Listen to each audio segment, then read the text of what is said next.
రెండవ రాజుల గ్రంథము 23వ అధ్యాయము 24వ వచనం.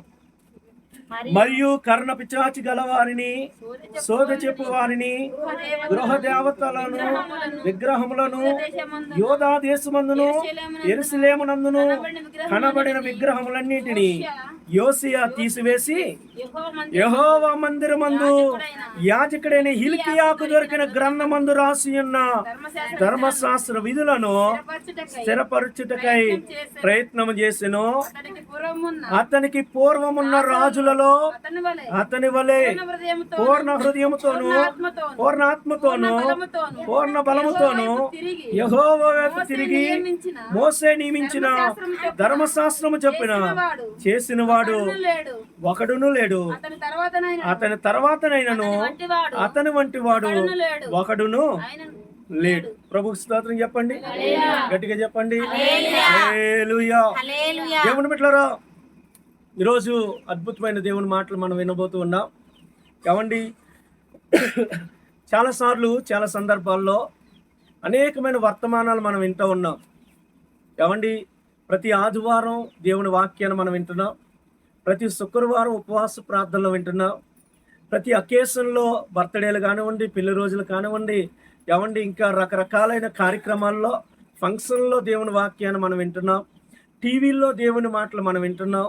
దేవుని బిడ్డలారా, ఎప్పుడైనా సరదాగా ఒకవేళ పాస్టర్ గారు మీ ఇంటికి వచ్చినా, మీరు దైవజనుడి దగ్గరికి వచ్చినా, ఏదో ఒక మాట దేవుడు మీతో నాతో మాట్లాడుతూనే ఉంటున్నాడు. హల్లెలూయా. ఎందుకంటే అరే కుదురుకుంటారా, ఆయన మాట్లాడే దేవుడు. ప్రభు స్తోత్రం చెప్పండి. ఆయన ఎవరమ్మా? మాట్లాడే దేవుడు. మన దేవుడు ఎందుకు మాట్లాడతాడు? దేవుని బిడ్డలారా, ఒక మాటను మనం చూద్దాం. ఏమండి, కీర్తన భాగంలోంచి 80వ ఒకసారి చూడండి. 80వ కీర్తన, 81వ కీర్తన అనుకుంటా, 81వ కీర్తన 8వ వచనం. నా ప్రజలారా ఆలకింపుడి, నేను మీకు సంగతి తెలియజేతును. అయ్యో ఇశ్రాయేలు, నీవు నా మాట వినిన ఎడల ఎంత మేలు. హల్లెలూయా. అంటే దేవుడు ఎందుకు మాట్లాడతాడు మనతో? మనకు మేలు కలగాలని, మన జీవితాల్లో ఆశీర్వాదం కలగాలని. ద్వితీయోపదేశకాండం 28వ అధ్యాయాన్ని కూడా మనం చదువుదాం. ద్వితీయోపదేశకాండము 28వ అధ్యాయం 1వ వచనం. నీవు నీ దేవుడైన యెహోవా మాట శ్రద్ధగా విని నేను నీకు ఆజ్ఞాపించిన ఆయన ఆజ్ఞలన్నింటినీ అనుసరించి నడుచుకొని ఎడల నీ దేవుడైన యెహోవా భూమి మీదనున్న సమస్త జనముల కంటే నిన్ను హెచ్చించును. నీవు నీ దేవుడైన యెహోవా మాట వినిన ఎడల ఈ దీవెనలన్నీ నీ మీదకు వచ్చి నీకు ప్రాప్తించును. నీవు పట్టణములో దీవించబడదువు, పొలములో దీవించబడదువు. నీ గర్భఫలము, నీ భూఫలము, నీ పశువుల మందలు, నీ దుక్కుటెద్దులు, నీ గొర్రె మేకల మందలు దీవించబడును. నీ పిండి పిసుకు తొట్టియు, నీ గంపయు దీవించబడును. నువ్వు లోపలికి వచ్చినప్పుడు, వెలుపలకు వెళ్ళినప్పుడు దీవించబడదు. హల్లెలూయా. దేవుని బిడ్డలారా, ఈ యొక్క ఆశీర్వాదాలన్నిటికీ కారణం ఏంటి? ఈ ఆశీర్వాదాలన్నీ మన జీవితాల్లో నెరవేరాలంటే దానికి ఏం కోరుతున్నాడు దేవుడు? ఏం కోరుతున్నాడమ్మా? నువ్వు ఆయన మాట విని ఆయన మాట ప్రకారం చేస్తే చాలు. ప్రభు స్తోత్రం చెప్పండి. మరి ఏమీ లేదు, నువ్వు దేవుని మాట ఆలకిస్తే చాలు. దేవుని మాట విని దేవుని మాట ప్రకారంగా నువ్వు నడిస్తే చాలు. ఇదిగో ఇక్కడ రాయబడిన దీవెనలన్నీ, ఆశీర్వాదాలన్నీ మనకు వస్తాయి. హల్లెలూయా. దేవుని బిడ్డలారా, అయితే ఈరోజు నువ్వు దేవుని మాట విని చెయ్యి అనేటటువంటి సబ్జెక్ట్ కూడా కాదు నేను చెప్పేది. నువ్వు ఖచ్చితంగా వింటున్నావు కాబట్టి ఖచ్చితంగా ఆ మాట చెయ్యాల్సిందే అన్నట్టు నేను మాట్లాడాలనుకోవట్లా. ఈరోజు ఏమంటే కనీసం ప్రయత్నం చేయాలంట. అమ్మ ఏం చేయాలి? మాట్లాడలేదు. కనీస ప్రయత్నం. హల్లెలూయా. అమ్మ అర్థమైందండి? కనీస ప్రయత్నం. సరే, దేవుడు మాట్లాడినట్లు నీ జీవితంలో చేయలేకపోతున్నావు, కనీసం ప్రయత్నమైనా చేస్తున్నావా? అమ్మా, దేవుడు చెప్పినట్టు చేయడానికి కనీసం ప్రయత్నమైనా చేస్తున్నావా? మాట్లాడలేదు. ఎగ్జాంపుల్గా నువ్వేదో పని చేయాలనుకున్నావు, నీకు సడాల్ని ఏమండి ఆ వాక్యం విన్నో, వాక్యం మర్చిపోయో, నువ్వు ఆల్రెడీ చేయకుండా పని సగం చేసావు. చేసినప్పుడు దేవుని వాక్యం నీకు గుర్తొచ్చింది. ఇప్పుడు ఆ మాట ప్రకారం నువ్వు చేయడానికి ప్రయత్నం అంటే ఏం చేయాలి? వామ్మో, ఇది దేవునికి వ్యతిరేకమైన పని కదా, ఇది నేను చేయకూడదని నువ్వు అర్జెంటుగా పని ముందు ఆపేయాల. నువ్వు చేస్తున్న పని ఆపేయాలా. ఆఫ్ చేసి దేవుడు ఏదైతే చేయమన్నాడో ఆ పని చేయడానికి నువ్వు అడుగులు ముందుకి వెయ్యాలా. అది ప్రయత్నం అంటే. హల్లెలూయా. దేవుడు ఏం చేస్తాడు తెలుసండి? నువ్వు పని చేస్తాం చూడటం మాత్రమే కాదు, నీ ప్రయత్నాన్ని కూడా దేవుడు చూసే దేవుడు. నువ్వు కనీసం ప్రయత్నం చేసినా దీవిస్తానంటున్నాడు దేవుడు. హల్లెలూయా. ఇప్పుడు మనం చదివినటువంటి ఈ 2వ రాజుల గ్రంథము 23వ అధ్యాయంలో మనం చదువుకున్నాం. ఒకసారి 22వ అధ్యాయం మనం చదువుదాం.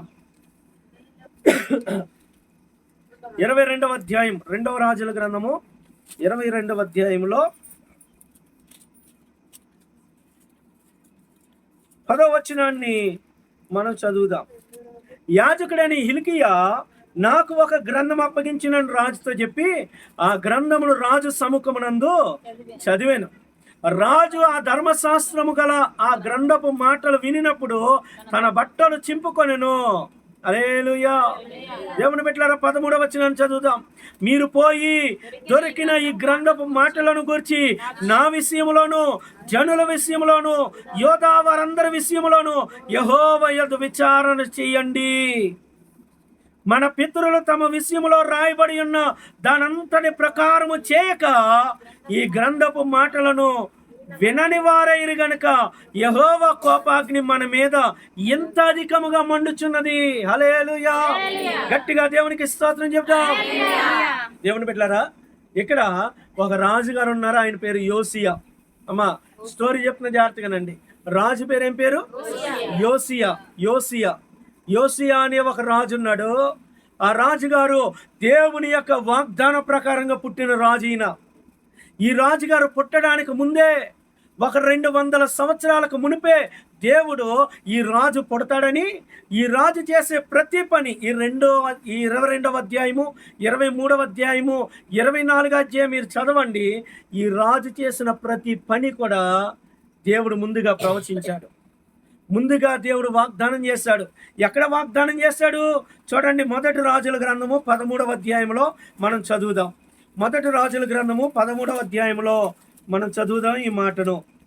2వ వచనం. 1 రాజులు 13వ అధ్యాయం 2వ వచనం. ఆ దైవజనుడు యెహోవా ఆజ్ఞ చేత బలిపీఠమునకు ఈ ప్రకటన చేసెను. బలిపీఠమా, యెహోవా సెలవిచ్చినదేమనగా, దావీదు సంతతిలో యోసియా అను ఒక శిశువు పుట్టును. అమ్మ, ఎవరు? యోసియా అని ఒక శిశువు పుడతాడు. హల్లెలూయా. గట్టిగా స్తోత్రం చెప్పండి. దేవుని బిడ్డలారా, అప్పటికి ఈయన ఇంకా పుట్ల. ఇది రాయబడిన 200 సంవత్సరాల తర్వాత ఈయన పుట్టాడు. అంటే 200 సంవత్సరాలకు ముందే యోసియా ఎక్కడున్నాడు? దేవుని ప్రణాళికలో ఉన్నాడు, దేవుని ప్లాన్లో ఉన్నాడు. హల్లెలూయా. యోసియాను భూమి మీద పుట్టిస్తానని దేవుడు 200 సంవత్సరాలకు ముందే ఆయన చెప్పేశాడు. ఈరోజు దేవుని బిడ్డలారా, నువ్వు అనుకుంటున్నావేమో, అరే నేను ఒక 10 సంవత్సరాల ముందు పడితే బాగుండు. హల్లెలూయా. లేకపోతే నేను ఫలానోడు కడుపును పడితే, ఫలానోడు ఇంట్లో పడితే, ఫలానోడు కులంలో పడితే, ఫలానోడి దగ్గర పడితే నేను బాగుండు అనుకుంటామేమో. లేదు బిడ్డ, నీ జీవితంలో ఇది దేవుని ప్రణాళిక. నువ్వు ఎక్కడ పుట్టాలో అనేది దేవుని ప్రణాళిక. ఎవరికి పుట్టాలనేది దేవుని ప్రణాళిక. ఏ టైంలో పుట్టాలనేది దేవుని ప్రణాళిక. హల్లెలూయా. దేవుని బిడ్డలారా, దేవుడు నిన్ను పుట్టించుకున్నాడంటే ఒక పర్పస్ ఉంది. దాని వెనకాల ఒక ఉద్దేశం ఉంది. ఆ ఉద్దేశం నీ జీవితంలో నెరవేరాలంటే నువ్వు ఖచ్చితంగా దేవునికి లోబడాలా. ఖచ్చితంగా దేవుని చిత్తానికి లోబడాలా, దేవుని మాటలకు లోబడాలా. అప్పుడు దేవుని ఉద్దేశాలు నీ జీవితంలో నెరవేరుతాయి. హల్లెలూయా. ఇదిగో దేవుడు ఇక్కడ ఒక ప్రవచనం ఇచ్చాడు. దావీదు వంశంలోంచి ఒక శిశువును పుట్టించుకుంటా, అతని పేరు యోసియా. అతడు ఈ బలిపీఠములన్నిటి మీద ఈ యొక్క అన్య దేవతల బలిపీఠముల మీద దేవుని మందిరంలో కట్టారండి. బలిపీఠం ఇది యెహోవా మందిరంలో ఇక్కడ బలిపీఠం కడితే దేవుని యొక్క ప్రజల మధ్యలో ఒక బలిపీఠం కట్టి విగ్రహారాధన చేస్తుంటే దేవుడు మాట్లాడాడు. ఈ బలిపీఠాలన్నీ అపవిత్రం చేయడానికి, ఈ బలిపీఠాలన్నీ తీసివేయడానికి ఒక రాజును పుట్టించుకుంటా, ఒక శిశువును పుట్టించుకుంటా అతడు వచ్చి ఈ బలిపీఠాలన్నింటి మీద మనుషుల యొక్క ఎముకలు తెచ్చి వీటి మీద దహించి వీటిని అపవిత్రం చేస్తాడని ఇక్కడ ప్రవచనం రాయబడింది.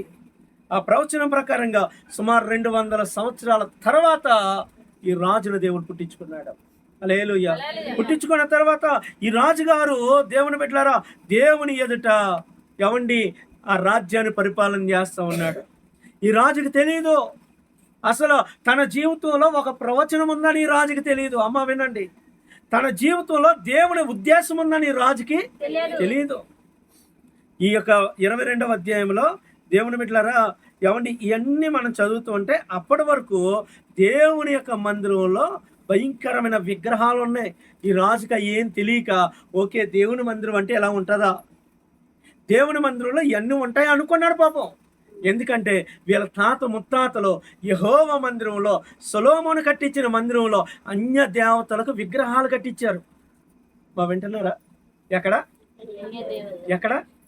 ఇంట్లో కాదు, దేవుని మందిరంలో అన్య దేవతలకు విగ్రహాలు కట్టించారు.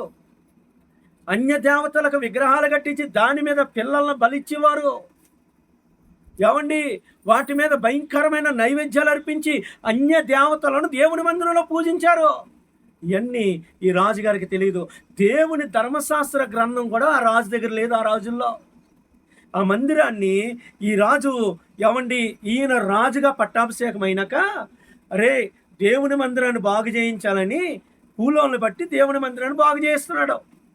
కొంతమంది యాజకులకు అప్పగించాడు ఆ పని, లేవీలకు అప్పగించాడు. వారు దేవుని మందిరాన్ని బాగు చేస్తున్నప్పుడు వారికి ఒక గ్రంథం దొరికింది మందిరంలో. ఏమండి ఆ గ్రంథమే మోసే గారు రాసిన ధర్మశాస్త్రం. హల్లెలూయా. ఆది కాండం నుంచి ద్వితీయోపదేశ కాండం వరకు రాయబడిన ఆ ధర్మశాస్త్ర గ్రంథం వీరికి దేవుని మందిరంలో దొరికింది. అంటే అప్పటి వరకు వీళ్ళ దగ్గర ఉంది అది? చెప్పండి, లేదు. వాక్యం వీళ్ళ దగ్గర లేదు, దేవుని సన్నిధి వీరితో లేదు, కానీ మందిరం అయితే ఉంది. హల్లెలూయా. దేవుని బిడ్డలారా మందిరం ఉంది కానీ యాజకులు ఉన్నారు కానీ వాక్యం లేదు. శ్రద్ధగానండి, కొన్ని సంఘాల్లో మందిరం ఉంటుంది, మందిరంలో డోళ్ళు ఉంటాయి, ఏమంటే మ్యూజిక్ సిస్టాలు ఉంటాయి, అన్నీ ఉంటాయి, సరైన వాక్యం ఉండదు, సరైన పద్ధతులు ఉండవు, సరైన నడిపింపు ఉండదు, వారికి హెచ్చరికలు ఉండవు, వాళ్ళకి గద్దింపు ఉండదు, వారు ఏం చేస్తే దీవించబడతారో వారికి నేర్పించే వాళ్ళు ఉండరు. ఈ రాజుగారి యొక్క రాజ్య పరిస్థితులు అలా ఉన్నాయి. అలాంటి సమయంలో ఎప్పుడైతే ఆ గ్రంథం దొరికిందో రాజుగారి దగ్గరికి తెచ్చాడు యాజకుడు. అయ్యా మాకు ఈ గ్రంథం దొరికింది అయ్యా దేవుని మందిరంలో అంటే చదవమన్నాడు. చదివి విన్న తర్వాత ఈ రాజుగారికి కళ్ళంట నీళ్ళు ఆగలేదు. ఏమండి బట్టలు చించుకున్నాడు. అయ్యో నా దేవుని వాక్యం ఎంత ఘనంగా రాయబడితే నా దేవుని మందిరం ఎంత భయంకరంగా మేము చూసామా, నా దేవుని మందిరాన్ని ఎంత భయంకరంగా నాశనం చేశామని రాజుగారు ఆ మాటలు విని తట్టుకోలేక బట్టలు చించుకున్నాడు. చించుకొని ఇక్కడ మాట అంటున్నాడండి, మనం చదవగలిగితే ఇక్కడ ఏమని చెప్తున్నాడు తెలుసా? 12వ వచనంలో 13వ వచనంలో మీరు పోయి దొరికిన ఈ గ్రంథపు మాటలను గురించి నా విషయంలోనూ జనుల విషయంలోనూ యోధా వారందరి విషయంలోనూ యెహోవా యొద్ద విచారణ చేయండి. మన దేవుని దగ్గరికి వెళ్ళండి, ప్రవక్త దగ్గరికి వెళ్ళండి, దైవ సేవకుడి దగ్గరికి వెళ్ళండి. వెళ్ళి అయ్యా ఇదిగో దేవుని వాక్యం ఎలా రాయబడింది, మరి ఏం చెయ్యాలి? మరి ఈ వాక్యంలో ఉన్నట్టు పరిస్థితులు లేవు కదా, ఈ వాక్యంలో ఉన్నట్టు మందిరం లేదు కదా, ఈ వాక్యంలో ఉన్నట్టు రాజ్యం లేదు కదా, మరి ఏం చెయ్యాలయ్యా అని దైవజనుడి దగ్గరికి వెళ్ళి అడగండి అని పంపించాడు. పంపించిన తర్వాత ఈయన అంటూ ఉన్నాడు, చూడండి మన పితరులు తమ విషయంలో రాయబడి ఉన్న దానంతటి ప్రకారము చేయక ఈ గ్రంథపు మాటలను విననవారైరు గనుక యెహోవా కోపాగ్ని మన మీద ఇంత అధికంగా మండుచున్నది. హల్లెలూయా. గట్టిగా స్తోత్రం చెప్పండి. మా వింటున్నారా? రాజుగారు ఏమంటున్నాడు? మన పితరులు అంటే ఎవరో? తాత ముత్తాతలు, తండ్రులు, తాతలు, ముత్తాతలు ఈ దేవుని గ్రంథపు మాటలను వినలేదాల్లో వీటి ప్రకారం నడవలేదు కాబట్టి వాళ్ళ మీద దేవుని కోపం వచ్చిందన్నాడా? ఏమంటున్నాడు? వాళ్ళు వినలేదు కాబట్టి యెహోవా కోపాగ్ని మన మీద మండుచున్నది. స్తోత్రం చెప్పండి. అమ్మ వినాల శ్రద్ధగా. చాలా అద్భుతమైన మాటలు. నువ్వు దేవుని మాటకు విధేయత కలిగి నువ్వు బ్రతకకపోతే ఆ కోపం నీ పిల్లల మీదకి వస్తుంది. ఆ శాపం నీ కుటుంబాన్ని వెంటాడుతుంది. దేవుని వాక్యం రాయబడింది. ఇక్కడ భక్తుడు అంటూ ఉన్నాడు, పరిశుద్ధాత్మదేవుడు రాయించాడు బైబిల్లో, మన పితరులు ఈ వాక్య ప్రకారం నడవలేదు కాబట్టి యెహోవా కోపోద్రేకము, ఆయన కోపాగ్ని మన మీద మండుతుంది. హల్లెలూయా. వినని వారెవరో పితరులు, చెయ్యని వారెవరో పితరులు. వాళ్ళ చెయ్యలేనటువంటి ఆ పని, వాళ్ళు పాటించలేని దేవుని వాక్యం, వాళ్ళు పాటించలేని దేవుని నియమాలను బట్టి ఆయన యొక్క శాపము, ఆయన ఉగ్రత వారి మీద, వారి పిల్లల మీద ఏలుబడి చేస్తా వస్తుంది. ఏమండి, వారి మీద ఆ యొక్క ఉగ్రత అనేది ప్రవహిస్తానే ఉంది. కాబట్టి ఈ రాజు అంటున్నాడు, ఇదిగో ఇంత భయంకరంగా మనం ఇంత శ్రమలు అనుభవించడానికి కారణం దేవుని వాక్య ప్రకారం మనం నడవకపోవడం కదా. కాబట్టి ఈ వాక్యం విషయంలో మనం ఏం చేయాలో ఒకసారి మీరు వెళ్ళి దైవజనుని కనుక్కోండి అన్నప్పుడు, దేవుని బిడ్డలారా, ఇక్కడ రాయబడింది 14వ వచనంలో, వారు హుల్దా అనేటటువంటి ఏం పేరు, ఆ పేరు హుల్దా అనే ఒక ప్రవక్త దగ్గరికి వచ్చారు. ఆమె ప్రవక్తిని, దేవుని బిడ్డలారా, ప్రవక్తిని. హల్లెలూయా. అంటే ఆమె ఒక స్త్రీ, ఆమె దేవుని ఆత్మ చేత నింపబడిన స్త్రీ, ఆమె దేవుని యొక్క ప్రవచనాలు చెప్తున్నటువంటి స్త్రీ. ఆమె దగ్గరికి వెళ్ళారు. ఈమె దగ్గరికి వచ్చి, ఏమండి, వారు మాట్లాడగా 15వ వచనంలో ఈమంటుంది, వారితో ఇట్లా, నేను మిమ్మల్ని నా యొద్దకు పంపిన వారితో ఈ మాట మీరు తెలియజేయండి. యెహోవా సెలవిచ్చినదేమనగా, యోధారాజు చదివిన గ్రంథములో రాయబడి ఉన్న కీడంతటిని ఏది విడిచిపెట్టబడకుండా నేను ఈ స్థలం మీదకి, దాని కాపురస్తుల మీదకి రప్పిస్తాను. హల్లెలూయా. ఈమెలో నుంచి దేవుడు మాట్లాడుతున్నాడు. ఏమని? ఇదిగో ఆ రాజు చదివాడు కదా, నా మాట వినకపోతే ఎంత కీడొస్తుందో, నా మాట వినకపోతే ఎంత శాపం వస్తుందో, నాకు వ్యతిరేకంగా నడిస్తే పరిస్థితులు ఎలా మారిపోతాయో, ఎంత భయంకరమైన ఉగ్రత వస్తుందో రాజు మీరందరూ చదివారు కదా. నేను అందులో ఒక్కటి కూడా తగ్గించుకొని అంతా రప్పిస్తాను. ఆ కీడంతా ఈ రాజ్యం మీదకి వస్తుంది, ఆ కీడంతా ఈ దేశం మీదకి వస్తుంది. ఎందుకు? ఈ జనులు నన్ను విడిచిపెట్టి ఇతర దేవతలకు ధూపం వేయచ్చు, సమస్త కార్యముల చేత నా కోపం పుట్టించారు. హల్లెలూయా. దేవుని కోపం పుట్టించిందంటే ఏంటి? దేవుని విడిచిపెట్టడం. ఏమండి, దేవుడు వద్దన్న దాన్ని మనం వెంబడించడం. హల్లెలూయా. దేవుని బిడ్డలారా, అయితే చూడండి 18వ వచనంలో రాయబడిన మాటను మనం చదువుదాం. యెహోవా యొక్క విచారణ చేయుటకై మిమ్మును పంపించిన యోధారాజుకు ఈ మాట తెలియజేయండి. హల్లెలూయా. ఎవరికంట? యోధారాజు అయిన యోసియాకి ఈ మాట చెప్పండి. నా దగ్గర విచారణ చేయడానికి పంపించాడు కదా. ఈ మాటలు చదివిన తర్వాత తన హృదయం నొచ్చుకొని, అయ్యో, మన దేవుని వాక్య ప్రకారం నడవట్లేదే, అయ్యో, దేవుని మాట మనం వినట్లేదే, దేవుడు ఏం చేయమంటాడో వెళ్ళి కనుక్కొని రండి అని నా దగ్గరికి పంపించిన రాజుతో చెప్పండి ఈ మాటలని. ఏమని చెప్తుందో తెలుసా? 19వ వచనంలో, ఇశ్రాయేలీయుల దేవుడైన యెహోవా సెలవిచ్చినదేమనగా, ఈ స్థలము పాడగననియు దాని కాపురస్తులు దోషణాస్పదులు అగుదురనియు నేను చెప్పిన మాటలను ఆలకించి మెత్తని మనసు కలిగి యెహోవా సన్నిధిని దీనత్వం ధరించి నీ బట్టలు చింపుకొని నా సన్నిధిని కన్నీళ్లు రాల్చితువు గనుక నీవు చేయు మనవి నేను అంగీకరించాను. హల్లెలూయా. గట్టిగా స్తోత్రం చెప్పండి. అర్థమవుతుందా? ఈ మాటలు మీకు అర్థం చేసుకోవడానికి కొంచెం కష్టంగానే ఉంటాయి, ఎందుకంటే మనకి ఆశీర్వాదాలు, వాగ్దానాలు అలవాట్లు అయిపోయినాయి. హల్లెలూయా.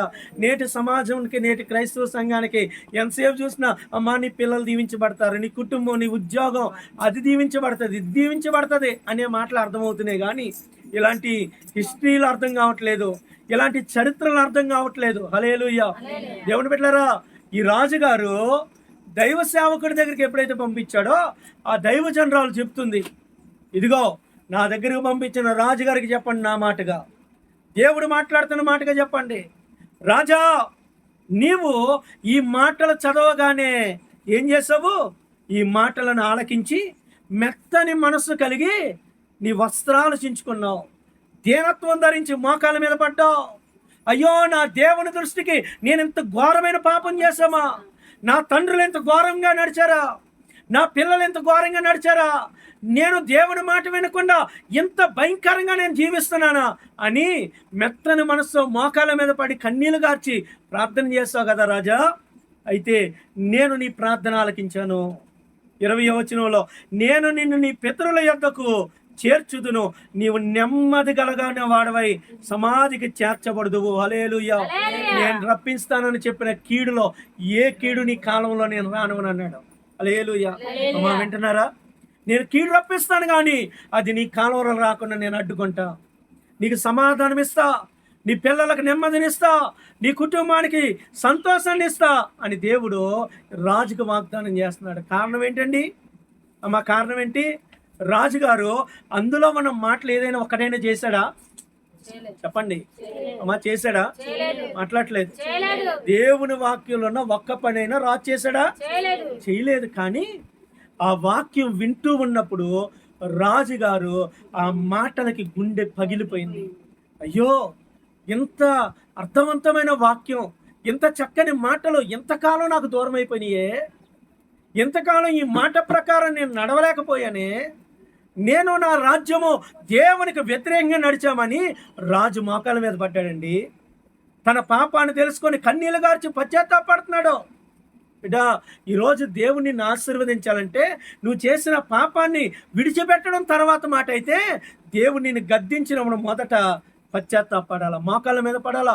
అయ్యా, పాపం నేనే చేశానయ్యా, ఆ దుర్మార్గం నేనేనయ్యా అని నువ్వు ఎప్పుడైతే మోకాళ్ళ మీద పడి మెత్తన గుండె కలిగినటువంటి హృదయంతో కన్నీళ్లు గారుస్తావో, దేవుని కృప నీ మీదకి వస్తుంది, దేవుని కనికరం నీ మీదకి వస్తుంది. హల్లెలూయా. గట్టిగా స్తోత్రం చెప్పండి, గట్టిగా చెప్పండి హల్లెలూయా. అందుకే ఈరోజు మనం వినబోతున్న మాటలో ఏంటో తెలుసా? నువ్వు కనీసం ప్రయత్నమైన చేయాలా.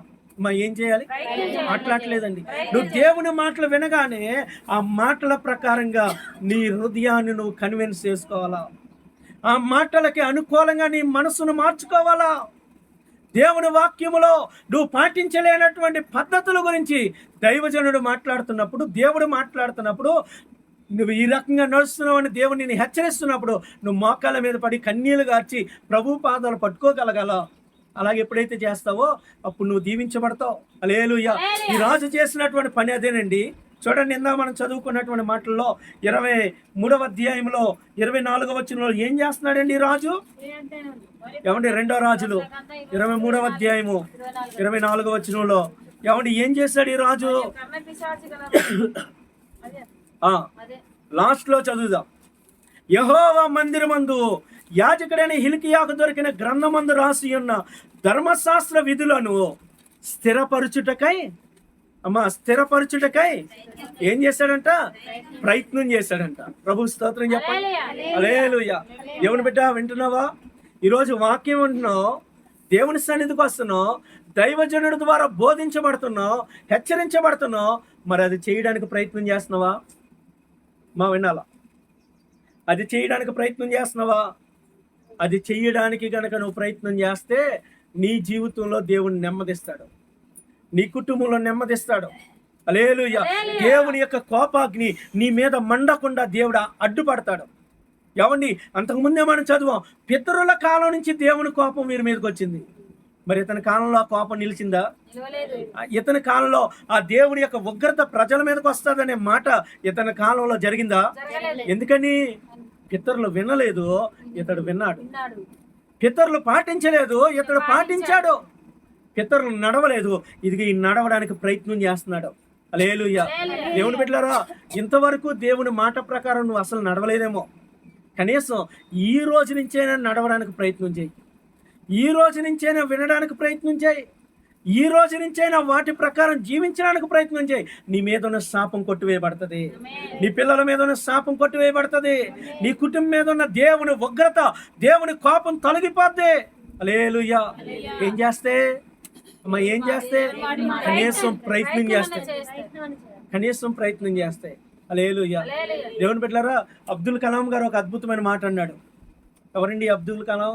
బైబిల్ ఆయన కాదు, సైంటిస్టు. హల్లెలూయా. ఆయన ఏమన్నాడు తెలుసా? నిజమైన ఓటమి ఏంటో తెలుసా? ఏమండి, ఓడిపోవడం కాదంట, ప్రయత్నం చేయడంలో ఓడిపోవడం. నువ్వు ప్రయత్నం చేసి ఓడిపోతే అది కాదు ఓటమి, నువ్వు ప్రయత్నం చేయడానికి ఓడిపోతున్నావు చూసావా, అదే నిజమైన ఓటమి, అదే అసలైన ఓటమి. కొంతమంది కనీసం ప్రయత్నమే చేయరు, వీళ్ళు నిజంగా అసలైన ఓటమి కలిగిన వాళ్ళు వెళ్ళే. ఏమండి, నిజంగా ఓడిపోయి జీవితంలో విఫలమైపోయే వాళ్ళు ఎవరో తెలుసా? ప్రయత్నం చేయలేని వాళ్ళు. దేవుడు అన్నాడు, నీ దగ్గర నుంచి ప్రయత్నం కోరుకుంటున్నాడు దేవుడు. హల్లెలూయా. స్తోత్రం చెప్దామా, గట్టిగా చెప్దామా. ఇప్పుడు దేవుని బిడ్డలారా జాగ్రత్తగా వినండి, శ్రద్ధగా వినండి. ఏమండి, ఎవరైనా ఒక తల్లి బిడ్డలో ఏమండి మధ్యలో ఒక డిస్కషన్ జరిగింది అనుకో, అసలు కూతురికి అన్నం వండడం రాదో, కానీ తల్లి ఫోన్ చేసి అమ్మా నేను ఇంటికి వస్తున్నాను కానీ అన్నం వండాను అనుకో, అలా వంట చేయడం రాదు, కానీ వండి పూర్తిగా జామ కింద చేస్తుంది అనుకో, తల్లి బాధపడుతుందా? పడుతుందా? ముద్దు పెట్టుకుంటుంది. ఏమండి, ఆ అన్నం తినడానికి పనికిరాని అన్నం అయినా ఏమండి తల్లి తినడానికి ప్రయత్నం చేస్తుంది, ముద్దు పెట్టుకున్నది, మురిసిపోతే నా కూతురు వంట చేసింది, నా కూతురు అన్నం వండింది. ఎందుకు మురిసిపోతుంది? కనీసం ప్రయత్నం చేస్తుంది. వండడం చేత కాలేని ఆమె ప్రయత్నమైనా చేస్తుందని సంతోషం. నీ జీవితంలో కూడా దేవుడు అలాగే సంతోషపడతాడు. అరే నా కుమార్తె నా మాటలు విని కనీసం ప్రయత్నం చేస్తుందిరా, దేవుడు సంతోషపడతాడు. నడవడానికి ప్రయత్నం చేస్తుందిరా, దేవుడు సంతోషపడతాడు. హల్లెలూయా. దేవునికి స్తోత్రం చెప్పండి. దేవుని బిడ్డలారా ప్రతిరోజు మందిరానికి ఏమండి వెళ్ళాలనేది ఒక నియమంగా పెట్టుకొని నువ్వు కనీసం ప్రయత్నం చేయి. 2 గంటలు కాకపోయినా 1 గంట అయినా నువ్వు దేవుని సన్నిధిలో ఉండడానికి ప్రయత్నం చేయి. కనీసం ఏమండి సమయం అవుతున్నప్పుడు వామ్మో ప్రార్థనకు టైం అవుతుంది, దేవుని సన్నిధికి వెళ్ళిపోవాలని నువ్వు ఆరాటపడుతూ ఉండు. నీ ప్రయత్నాన్ని దేవుడు చూస్తాడు. దేవుడు నిన్ను ఆశీర్వదించడానికి ఇష్టపడతాడు. హల్లెలూయా. గట్టిగా స్తోత్రం చెప్దామా, గట్టిగా చెప్దామండి. హల్లెలూయా. దేవుడు నీ ప్రయత్నాలు చూడాలనుకుంటున్నాడు. నువ్వు చేయడానికి అమ్మా నువ్వు ఆరాట పడతావు కదా, మనస్సును చూసి నేను దీవించే దేవుడు. ఇక్కడ ఈ రాజు ఏమని స్థిరపరిచాడని లేదు, ఇక్కడ ఏమని రాయబడింది మరొకసారి చదువుదాం. స్థిరపరచుటకై ప్రయత్నం చేశాడు. దేవుని వాక్యం నా ప్రజలందరూ వినాలి అని ఒక ప్రయత్నం చేశాడు. ఏమండి, యాజకులను నియమించి రాజ్యమంతా వాక్యాన్ని ప్రకటింపజేశాడు. హల్లెలూయా. స్తోత్రం చెప్దామా. ప్రజలు విన్నారా లేదా తర్వాత మాట. ఈయన అయితే ప్రయత్నం చేస్తున్నాడు. నా దేశంలో ఎవడు కూడా దేవుని మాటలకు వ్యతిరేకంగా నడవడానికి వీల్లేదని రాజు ప్రయత్నం చేస్తున్నాడు. ఆ ప్రయత్నాన్ని చూసి దేవుడు మురిసిపోతూ ఉన్నాడు. ఆ ప్రయత్నాన్ని చూసి దేవుడు మురిసిపోతూ ఉన్నాడు. హల్లెలూయా. దేవుని బిడ్డలారా తన కోసం గొప్ప సాక్ష్యం ఇక్కడ రాయించాడు దేవుడు. హల్లెలూయా. నీ కన్నీళ్లు నేను చూశాను అంటున్నాడు, నీ మెత్తన మనసు నేను చూశాను అంటున్నాడు, నీ ప్రార్థన నేను ఆలకించాను అంటున్నాడు, నీకు నెమ్మది ఇస్తానంటున్నాడు, సమాధానం ఇస్తానంటున్నాడు. నీ దేవుని బిడ్డ ఈరోజు వాక్యం అంటున్నావు, మరి ఆ వాక్యం ప్రకారం నడవడానికి నువ్వు ప్రయత్నం చేస్తే నీ కుటుంబానికి దేవుడు నెమ్మది ఇస్తాడు. నీ పిల్లలకు దేవుడు మంచి ఆయుస్సునిస్తాడు, ఆరోగ్యం ఇస్తాడు. నువ్వు ఏదైతే ఇంతకాలం అనుభవించి వేసారిపోయావో, ఎందులోంచి బయటికి రాలేక దుఃఖంతో ఉన్నావో, వాటి నుంచి దేవుడు నిన్ను బయటికి తీసుకొచ్చి నీ నోటి నిండా నవ్వునిస్తాడు. హల్లెలూయా. గట్టిగా దేవునికి స్తోత్రం చెప్తామండి. హల్లెలూయా. మొట్టమొదటిదండి మనం చేయాల్సినటువంటి మొదటి ప్రయత్నం ఏంటో తెలుసా? నీ జీవితంలో దేవుని వాక్యాన్ని స్థిరపరచుకోవడానికి ప్రయత్నం చేయాలా. అమ్మా ఏంటి? దేవుని వాక్యం నీ జీవితంలో స్థిరపరచుకోవడానికి ప్రయత్నం చెయ్యాలి. హల్లెలూయా. ఇప్పుడు ఒక చిన్న మాట,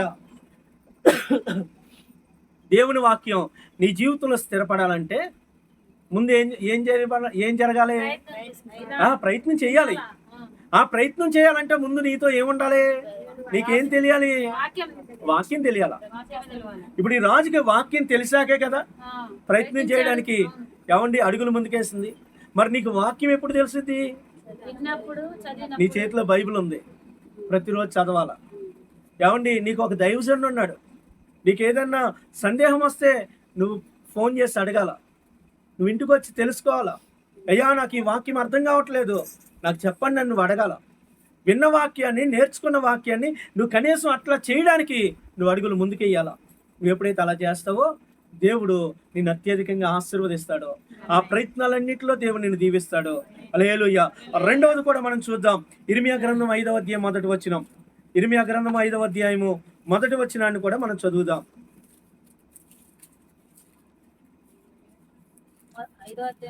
5వ అధ్యాయము మొదటి వచనం.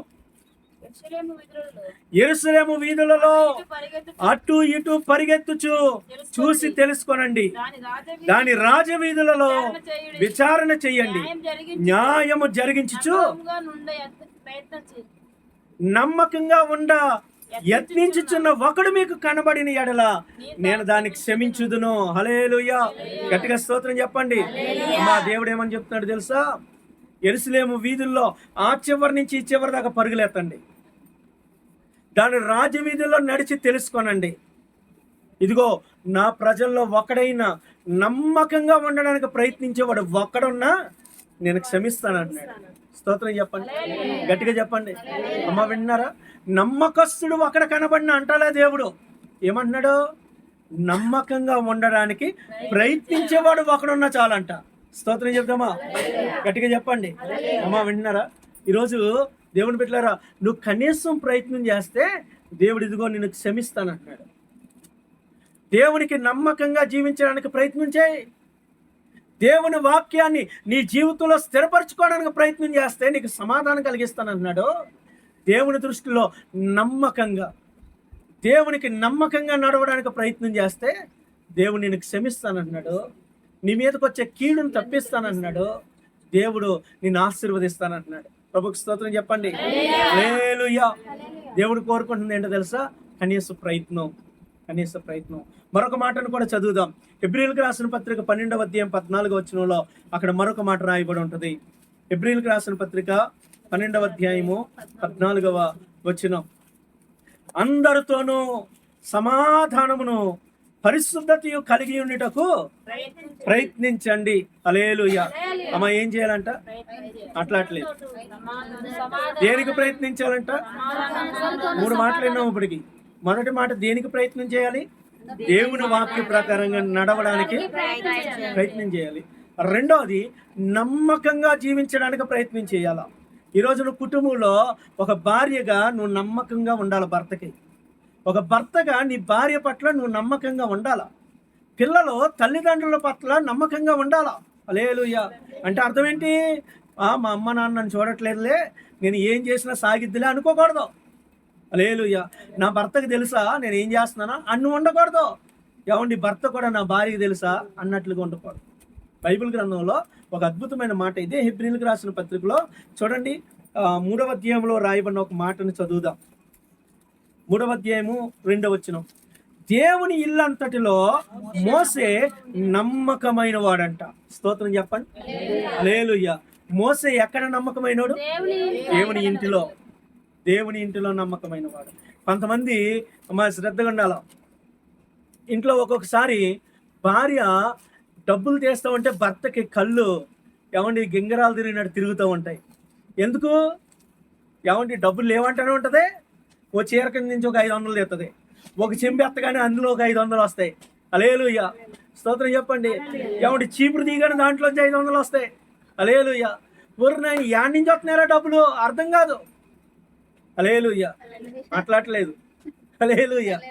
ఏమండి అంటే ఆ ఇంట్లో ఉన్నది 3-4 కానీ ఆ ముగ్గురికి తెలియలేని కొన్ని సీక్రెట్లు దగ్గర ఉన్నాయి.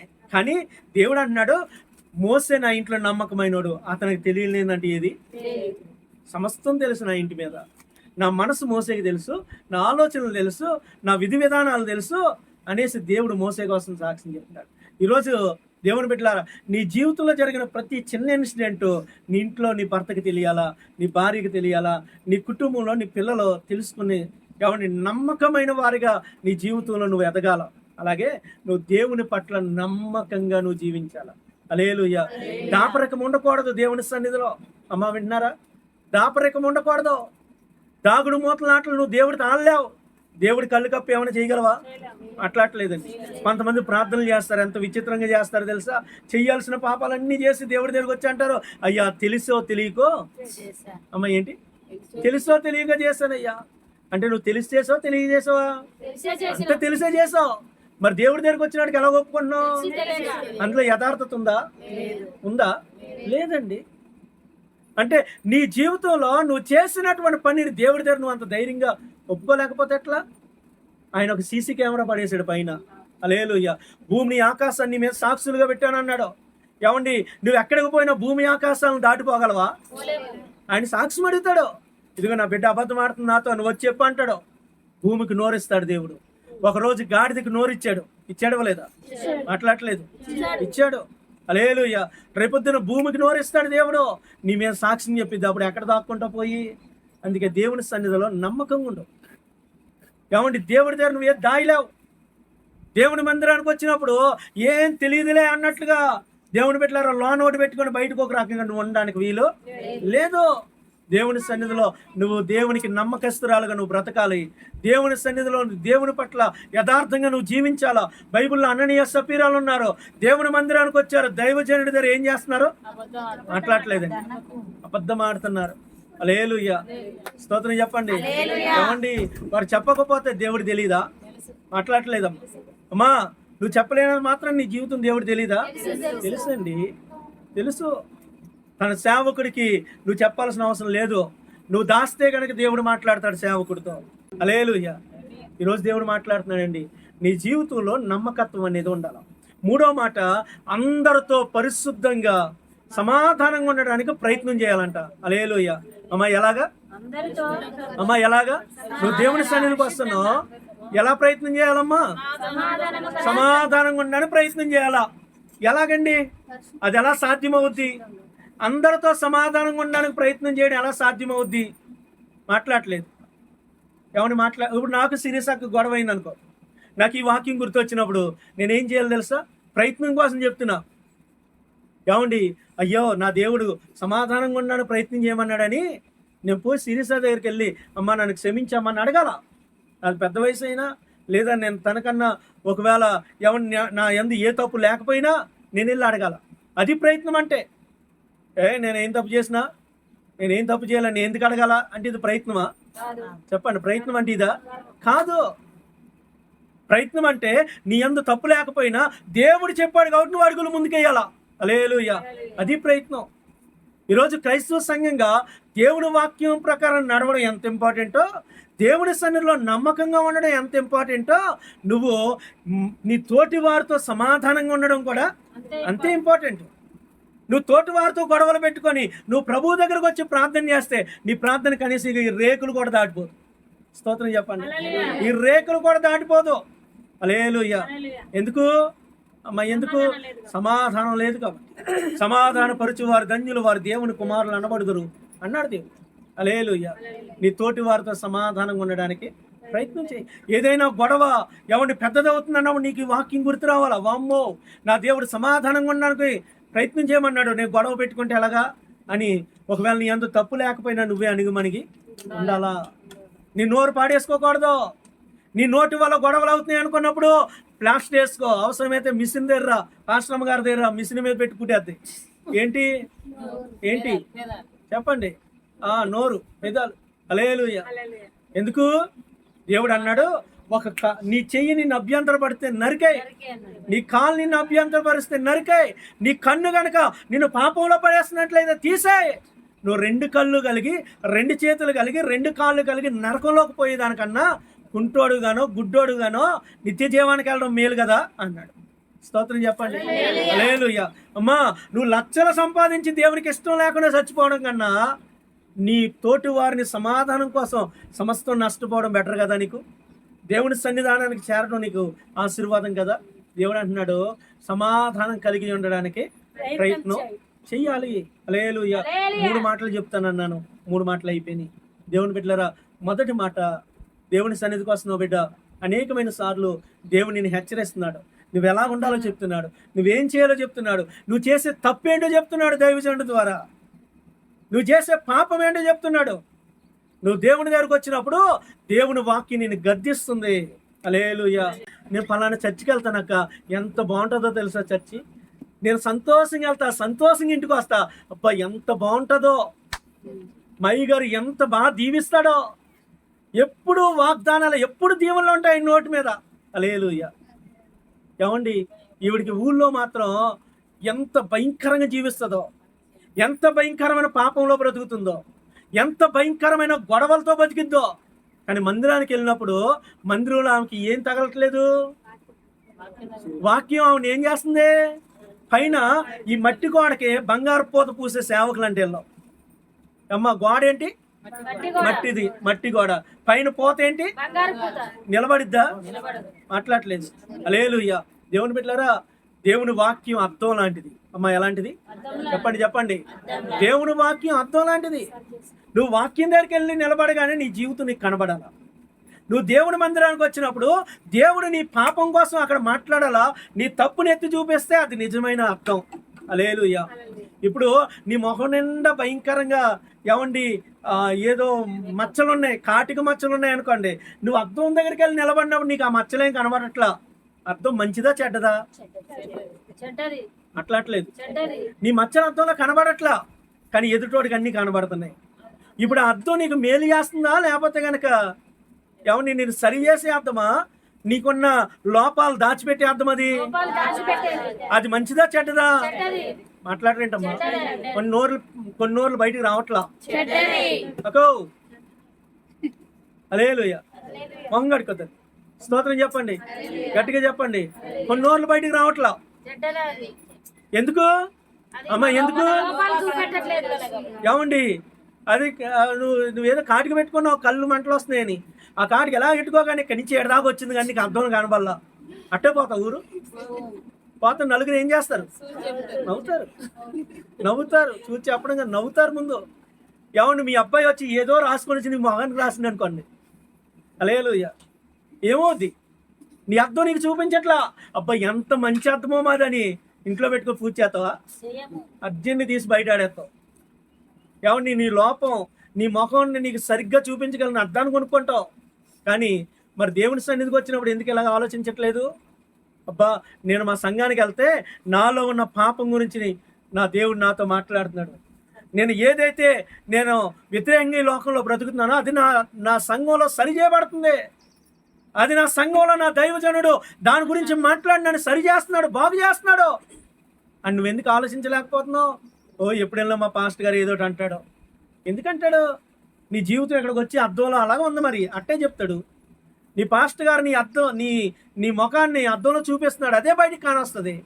హల్లెలూయా. అంటే ఇక్కడ కనిపించే నీ లోపాలను చూపించే అద్దం మందిరంలో నచ్చదో, ఇంట్లో నచ్చిద్దా? మాట్లాడలేదు. మందిరంలోనేమో ఏం కావాలి నీకు? నీకున్న జబ్బులన్నీ దాచిపెట్టాలా, నీలో ఉన్న లోపాలన్నీ దాచిపెట్టి నిన్ను పొగడాలా. ఏం చేయాలమ్మా? మాట్లాడలేదు. పొగడాలా. అలా పొగిడితే మీ పాస్టర్ గారు గొప్పోడు. హల్లెలూయా. అలా పొగిడితే ఏమండి ఆ పాస్టర్ గారు, అబ్బాయి ఎంత మంచి పాస్టర్ గారండి, హల్లెలూయా. లేదు దేవుని బిడ్డ, నేను చెప్తున్నా, ఏమండి నీ లోపాలు దాచిపెట్టి నిన్ను పొగిడే పాస్టర్ గారు నిన్ను నిర్దాక్షిణ్యంగా చంపేస్తున్నాడు. ఏమండి నీ జీవితాన్ని పాడు చేస్తున్నాడు. నీ కుటుంబం నాశనం అయిపోవడానికి కారణం ఆ పాస్టర్ గారే. ఏ పాస్టర్ గారు? నీలో లోపం ఉందని తెలిసి కూడా బయటికి చెప్పని పాస్టర్ ఉంటాడు చూసావా, అతనే. ఏమండి ఎందుకో తెలుసా? దేవుని బిడ్డలారా, సామెతల గ్రంథం 29వ అధ్యాయంలో 4వ వచనంలో రాయబడి ఉంటది, మేలు కోరి స్నేహితుడు గాయం చేయను. ఏం చేస్తాడమ్మా? మాట్లాడట్లేదు. పగవాడు లెక్కలేనని ముద్దులు పెట్టను. హల్లెలూయా. హల్లెలూయా. నీ మేలు చేసేవాడు నీ గాయం చేసి నిన్ను సరి చేస్తాడు, మంచి మార్గంలో నడిపిస్తాడు. ఆమె ఎట్టపోతా నాకు ఎందుకురా అనుకునేవాడు నిన్ను నొప్పించడం. అమ్మ వచ్చావా మంచి తల్లి, నువ్వు ప్రతి వారం రాపోయినా పర్లేదమ్మా, బల్లారాధనకు వచ్చినా చాలమ్మా, లేకపోతే అమ్మా నువ్వు వచ్చావా ఏం పర్లేదమ్మా, నువ్వు కానికిచ్చి సంవత్సరానికి ఒకసారి వచ్చినా పర్లేదమ్మా అంటాడు. కానీ నిన్ను సరి చేసే సేవకుడు అట్లా మాట్లాడటం, నువ్వు రాకపోతే అది నీకు దీవెన కాదంటాడు. నువ్వు రాకపోతే నీ కానుక నాకు వద్దంటాడు, నాకు కావాల్సింది నువ్వు అంటాడు. హల్లెలూయా. నువ్వు మొహం మార్చుకున్నా నీ మొహం మీదే చెప్తాడు. హల్లెలూయా. అమ్మ అర్థమైందా? స్తోత్రం చెప్పండి. కాబట్టి దేవుని బిడ్డ, నిన్ను ప్రేమించి సేవకుడు నీతో మాట్లాడుతున్నప్పుడు నువ్వు మొహం మార్చుకోవద్దు, సంతోషపడు. నేను సరి చేయబడుతున్నా, నా దేవుడు నన్ను సరి చేస్తున్నాడు, నేను సంతోషపడు. హల్లెలూయా. నలుగురితో సమాధానంగా ఉండడానికి ప్రయత్నం చేయి దేవుని బిడ్డ, నమ్మకంగా ఉండడానికి ప్రయత్నం చేయి దేవుని సంఘంలో. అంత మాత్రమే కాదు, దేవుని వాక్యానుసారంగా ఈ లోకంలో బ్రతకడానికి ప్రయత్నం చేయి. దేవుడు బహుగా నిన్ను దీవిస్తాడు, ఆశీర్వదిస్తాడు. అట్టి కృప దేవుడు నీకు అనుగ్రహించునుగాక. ఆమేన్.